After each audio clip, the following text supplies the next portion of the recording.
విద్యుదీకరణ, రైళ్ల విద్యుదీకరణ. ఎందుకంటే ఒకప్పుడు బొగ్గు ఇంజన్లు, ఆ తర్వాత డీజిల్ ఇంజన్లు, ఆ తర్వాత ఎలక్ట్రిసిటీది పెట్టాక దశాబ్దాల తరబడి ఉన్నా కూడా సరైనటువంటి ప్రణాళికలు లేక దెబ్బతిన్నటువంటి రైల్వే శాఖకి ఇప్పుడు నరేంద్ర మోడీ వచ్చాక ఒక అద్భుతమైన ఆలోచన చేశారు.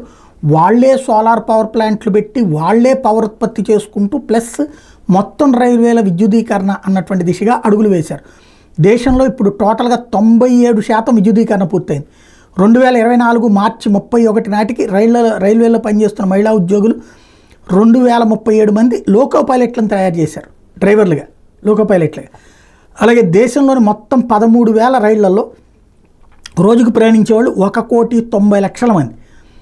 2023-24లో అంటే ఈ మొత్తం వ్యవస్థకి నష్టాలుని లేకుండా చూడటం కోసం విద్యుత్ సరఫరా ద్వారా రైలు నడిపేందుకు 20,892 కోట్ల రూపాయలు ఒక్క లాస్ట్ ఇయర్ ఖర్చు పెట్టింది.